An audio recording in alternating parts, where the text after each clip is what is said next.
팬 여러분 안녕하세요. 10cm 권정열입니다. 여러분들이 찍은 콘서트의 직캠 사진을 찾고 있습니다.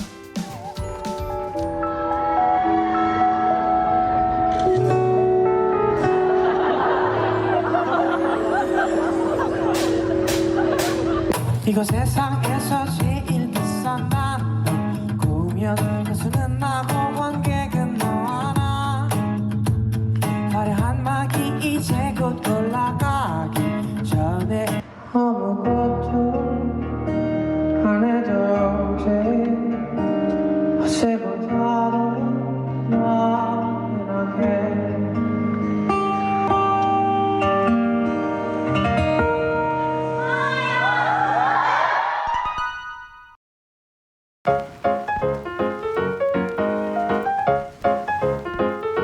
슬기로운 음악 태백과 공중파 음악방송 1위는 또 처음이었는데 그때 어떠셨는지 소식을 듣고. 사실 가요 순위 프로그램을 음악하면서 아예 염두에 생각도 안 해봤었어요. 왜냐면 10cm가 음악 시작할 때는 더 뭔가 경계가 나눠져 있던 씬이었고 지금은 그런 게 없지만 와 너무 신기하다. 왜 우리가 왜 그러지? 이랬던. 봄이 좋냐도 아메리카노랑 비슷해요. 되게 진짜 거의 10분 만에 오. 사무실에서 직원들이랑 얘기하다가 그때가 화이트데이였거든요. 네. 그래서 직원들이 막 그날따라 약간 상태가 화가 많이 나 있더라고요. 그 친구들이 막 이렇게 막 그런 얘기들도 막 가사에 적극적으로 쓰고 날짜가 3월 14일인 거잖아요. 화이트데이면. 네. 근데 만우절에 내고 싶은 거예요. 그 회사 스태프들이랑 얘기했던 게 사장님을 속일 수 없나? 그러니까 사장님이 발매되는 걸 모르게 준비할 수는 없나? 그래서 실제로 사장님 모르게 했어요. 그 팬들도 속이고 싶어서 티징을 하잖아요. 네. 앨범 나오기 전에 봄이 좋다로 했어요. 봄이 좋다. 그래서 막 그럼 연인분들은 10cm 봄이 좋다로 컴백했대 네, 이러면서 네. 들었는데 봄이 저렇게도 그렇죠. 좋냐 멍청이들아 이런 되게 배신감이 컸을 것 같아요. 되게 재밌었어요. 막 설명도 정말 봄에 너무 어울리는 막 사랑에 가득하고 정말 로맨스와 달콤한 가사가 그렇게 돼 있는 봄의 새로운 봄의 캐롤 말하면서 홍보를 하고 뮤직비디오는 어떻게 시작하냐면 봄이 좋다해서 갑자기 획이 하나 바뀌면서 야로 바뀌어요. 와. 떨어져라 몽땅 망해라 그 사장님 진짜 몰라서 음원 사이트를 보고 알았대요. 오. 사장님이 발매하는 날 직원들한테는 화도 내고 제가 알기로 네, 섭섭하니까 아니 그래도 또- 마스터를 들었을 거 아니에요. 못 들었죠. 안 들려주고. 이런 일은 아마 앞으로도 없을 우와. 거예요. 너무 안 좋은 사례로 남아서 우와, 진짜. 지금도 그 얘기 나오면 그 대표 형은 굉장히 흥분해요. 속아서. 네. 그리고 그 형도 저를 결국 한번 속였어요. 오. 복면가왕 나갔을 때 네. 물론 당연히 원래 비밀이지만 룰이 저희 같은 소속사 식구가 도전자로 나왔는데 말 안 했어요 저한테. 그래서 현장에서 리허설 때 목소리 듣고 알았어요. 오. 그랬는데 끝까지 발뺌하더라고 아니라고. 오. 그 후배 누구요? 선우정. 아. 심지어 제가 떨었어요 그래서 방어 못하고 제가 아. 이렇게 언질도 안 주면 어떡하냐 했더니 니네도 나 속였잖아. 오. 죄송합니다. 이건 세상에서 제일 비싼 단 혹시 이 4집 앨범을 준비하면서 가장 신경 쓴 부분이 있으시다면? 이제 4집 때면 2017년이거든요. 그럼 이제 데뷔한 지 한 7년, 8년 차가 된 거죠. 그러면서 이제 10cm는 이제 계속 걸어나가고 있다라는 걸 보여주고 싶었던 것 같아요, 앨범으로. 그러니까 두 가지 부류가 있다고 생각하는데 음악하는 사람은 자신의 아이덴티티를 정말 장인처럼 계속 변하지 않게 갈고 닦으면서 이렇게 계속 훌륭한 음악을 보여주시는 분들도 있고 그게 아니면 아이덴티티는 잘 유지하지만 계속 변화무쌍하게 또 시대의 흐름도 계속 의식하면서 자기 하고 싶은 대로 계속 변해가는 아티스트가 있잖아요. 저는 후자 쪽이 취향에 맞아서 무게감 있게 진지하게 고민한 앨범이었던 것 같아요. 사집은. 4집쯤 되면 이제 뭐 매너리즘이 온다든지 네. 뭐 그런 시기도 이렇게 한번 겪을 것 같거든요. 매너리즘 항상 겪죠. 그리고 그때는 제가 막 누굴 막 들려주고 싶어서 음악을 한다기보다는 제가 제 멋에 취해서 음악을 할 때라 매너리즘도 없고 책임감 이런 것 자체가 없었는데 어느 날 생각을 해봤는데 곡을 내면 어쨌든 10,000명, 10만 명, 100만 명 이상이 노래를 듣더라고요. 옛날에는 전혀 신경이 안 쓰였는데 어느 때인가부터 그게 되게 약간 무섭더라고요. 그럼 되게 잘 내야 될 것 같고 내가 막 하고 싶어서 안 달랐을 때 막 그런 음악이 아니라 어떻게 하면 만족도를 높여줄 수 있을까 그런 고민이었던 것 같아요. 내 노래를 기다려주는 사람들에 대한 책임감 네. 같은 철이 좀 들었죠 그죠? 이제.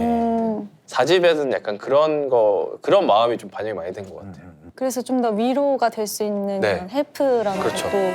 내게 됐나요? 그렇죠. 헬프는 이제 나를 위로해 달라는 마음이긴 했지만 이제 저는 지금 너무 건강하고 이제 공연에서 들려드릴 때는 이제 제가 헬프를 한다는 마음으로 하거든요. 어떤 이런 변화도 너무 의미 있는 것 같고 일단 찌질한 남자가 사라졌어요. 태도가 좀 바뀌었어요. 그러니까요. 저는 그 어떻게 그 깨달음의 순간이 많거든요.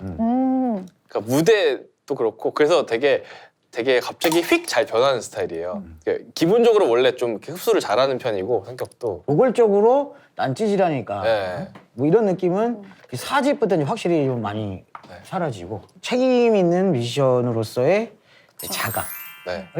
맞아요. 깨우친 그런 앨범이다.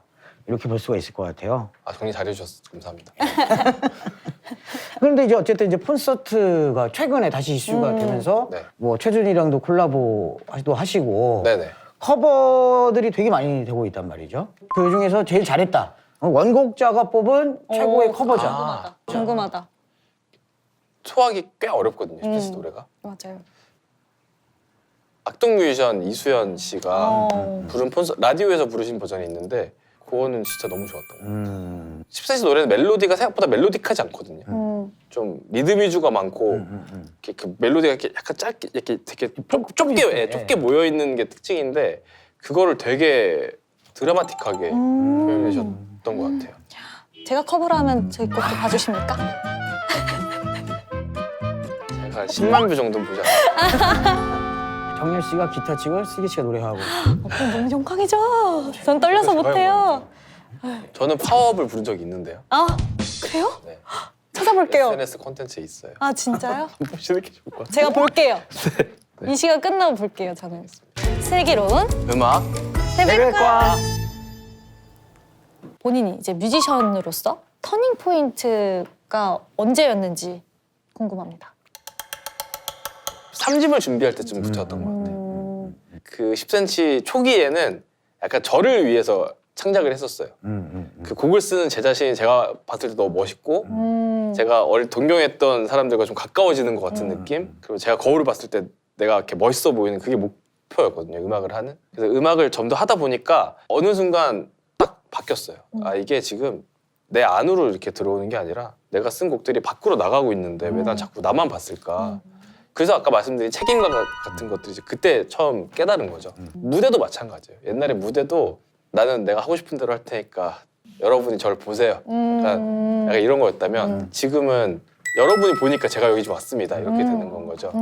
이게 되게 사소한 차이인데 아예 달라지거든요. 태도와 어떤 음악하는 활동도 그렇고 특히 공연은 정말 한순간이었는데 어떤 페스티벌에서 되게 진짜 시큰둥한 표정으로 퍼포먼스를 하면서 공연을 하고 있었어요. 사람들이 떼창을 해주는데도 저 딱히 유도하지 않고 막 되게 건방지게 했죠. 그러다가 중간에 현실을 깨닫게 되는 그런 순간들이 있잖아요. 살면서 그런 느낌으로 공연을 하고 있는데 제가 부르고 있는 가사가 안아줘요인 거예요. 이게 너무 이상하죠. 생각해보니까 사랑은 은하수 다방에서 만나고 있고 자물땡기를 너무 오래 했어요. 그래서 그게 근데 매력적으로 다가가서 좋아하시는 분들도 많았는데 제가 좀 어느 날 좀 아닌 것 같아서. 오프라인 공연을 사실 못하게 된 상황에서 가장 그리운 게 뭔가요? 저는 어릴 때 제가 공연을 별로 안 좋아하는 줄 알았어요. 곡 쓰는 게 더 좋고 그러니까 녹음하는 게 더 재밌고 공연도 당연히 로망도 있고 열정도 있고 그렇지만 공연을 좀 덜 좋아하는구나. 그러니까 공연을 또 굉장히 활발하게 많이 할 때가 있었잖아요. 그때 막 지치고 이랬을 때도 나는 뭔가 공연을 맞지 않나 보다 이렇게 했었는데 사실은 저는 그 공연 떼창과 관객분들의 함성 이런 걸 듣는 걸 되게 좋아해요. 근데 그때는 아닌 척했던 거죠. 제가 생각하는 어떤 그런 게 있으니까. 슬기 씨도 맞아요. 네, 공연을 가서 그 사람들이 같이 호흡하는 그걸 너무 느끼고 싶은 거예요. 그게 저한테도 더 이게 리프레쉬가 되더라고요. 에너지도 생기고. 곡이 좀 더 나오기 힘들어지는 것도 공연이 없어서 그런 거예요. 그런 것 같아요, 진짜. 이제 사랑을 받는 거잖아요. 그러면 그런 걸 많이 받을수록 저도 저 자신을 더 사랑하게 되거든요, 사실. 내가 조금 더 내가 알고 있는 것보다 좀 멋진 사람이었었나 본데 약간 이런 착각도 하게 되고 그러면서 막 이렇게 무모해질 수 있는 어떤 그런 또 행동들도 있는데 곡을 쓰면서 그런 게 없어져서 그런 것 같기도 해요. 좀 공허하다는 느낌. 아 그렇네, 네, 딱 그런 것 같아요. 그러니까 실제로 내 귀에 들려오는 그 반음과 네. 그런 게 함성과 이런 게 없으니까. 구독, 좋아요, 알림 설정까지 부탁드려요. 가사전에 베스트 3곡을 함께 기록해야 된다면 어떤 곡들을? 저의 이 기준은 제가 좀 많이 담긴 곡들로 꼽아요. 오늘 밤은 어디 무서워요? 그리고 스토커, 그리고 헬프 이렇게. 만들 때 그럴 때가 가끔 있어요. 너무 막 많이 담겨서 그래서 막 진짜 내 막 자식 같은 그런 소중하게 느껴지고 그런 게 있어서. 그리고 좀 어떻게 보면 비슷한 질문일 수 있는데 네. 만약에 세상의 끝이 왔어요. 꼭 내 목소리로 이 세상의 끝에 기록하고 싶은 10cm의 곡은 무엇일까요? 단 한 번도 생각해보지 않았어요. 어렵다. 한번 생각해 보세요. 뭐하지? 오늘 밤은 어디 무서워하지 않을까요? 내가 알려지고 있나 본데? 이거를 처음 느낀 곡이에요. 그 전까지는 사실 전혀 체감이 안 됐었고 근데 이제 그 노래가 발매됐을 때는 진짜로 약간 세상이 바뀌는 것 같은 느낌이 났었거든요. 그 기억도 저한테 너무 강렬했고 그러니까 세상 밖으로 나가는 그 느낌. 네. 처음 느꼈어요. 그런 일이 없을 수도 있을 거라고 생각했었거든요. 음악하면서. 그러니까 오늘의 10cm를 만든 노래. 그니까요. 이렇게 스림들을 같이 함께 한 소감이 있을까요? 막상 이렇게 아예 정말 데뷔부터 정말 자세하게 이렇게 짚어온 건 처음이네요. 그쵸. 그래서 진짜 약간 주마등을 경험한 그런 주마등. 느낌이 나고 심지어 이 김 작가님이 계시니까 네. 옛날 얘기를 해도 바라보는 눈빛이 약간 판사님 같은 느낌이 났어요. 그래가지고 제가 거짓말도 못하고요. 아, 너무 잘 알고 네. 계시니까. 거짓말 너무- 탐지. 아. 네, 너무 잘 알고 계시니까 그냥 다 솔직하게 말씀을 드렸어요. 딴 데 가서는 그럼 거짓말도 많이 해요? 거짓말 많이 하는 거 아닌데 좀 더 멋지게 포장할 수 있잖아요. 저의 질풍노도의 시기는 굳이 얘기 안 할 수도 있고. 그리고 딴 얘기 안 하고 또 이제 음악 얘기만으로 거의 한 되게 오랜 그거는 시간을. 정말 너무너무 좋았어요. 맞아. 네. 그러니까 저는 항상 그 고민을 했었고 10cm 사람들이 왜 좋아할까? 아까 그 이제 질풍노도의 시기 때는 네. 저를 되게 우러러 보길 바랬어요. 제가 다른 가수들한테 그랬던 것처럼. 근데 나중에 보니까 제가 그런 느낌으로 저를 좋아하시는 게 아니더라고요. 저도 언젠가는 어떤 그런 셰프가 운영하는 레스토랑의 음식이라거나 아니면 정말 궁중 요리 이런 요리가 되고 싶었지만 애초에 저랑 안 맞는 길인 것 같고 저는 편의점에서 파는 음식인데 그게 맛이 너무 강력해서 또는 너무 익숙해서 마치 이 셰프가 운영하는 레스토랑이나 궁중 요리 같은 파괴력을 줄 수 있는 하지만 누가 봐도 되게 보잘것없고 하찮은 편안한 그런 음악이었으면 좋겠어요. 그러니까 새우깡이나 신라면 아 같은 그렇죠. 네. 그쵸. 아 신라면. 거. 네. 근데 사실 뭐 10cm 음악을 맵다라고 표현하는 사람들은 없잖아요. 담백하다. 그렇죠. 네. 나 맵고 싶은데. 불닭볶음면. 아, 그렇죠. 강력하잖아요. 너무 강력하죠. 음악계의 불닭볶음면으로 남기는 걸로 하겠습니다. 그렇게 디테일하게 메뉴까지 생각 못 해봤어요. 앞으로 이제 딴 데 가서 이렇게 얘기할게요. 오, 10cm의 음악 대백과에 함께 기록하고 싶은 한 줄이 있다면? 겁나 매웠다.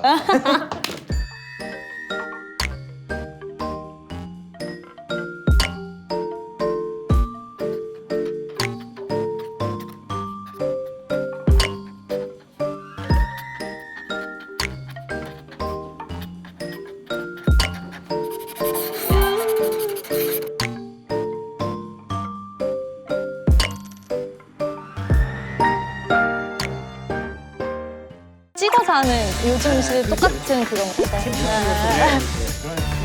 저도 처음 얘기해보는 거예요. 신디사이저를 갖는 게 꿈이 됐고 낙원상가라는 데가 있다. 갔더니 정말 악기의 천국인 거예요. 이거 얼마지? 막 제일 싼 게 600만 원. 그 당시에요? 집 한 채. 공을 몇 번을 센 거예요. 이거 한참 걸리겠다. 아, 아쉽다. 넌 어떻게 튜닝도 안 된 기타를 칠 생각을 하냐. 아, 내가 정말 음잘못이구나. 여러분들께도 꿈을 가지라고 제가 말씀드립니다. 정말 여러분 깜짝 놀라실 거예요.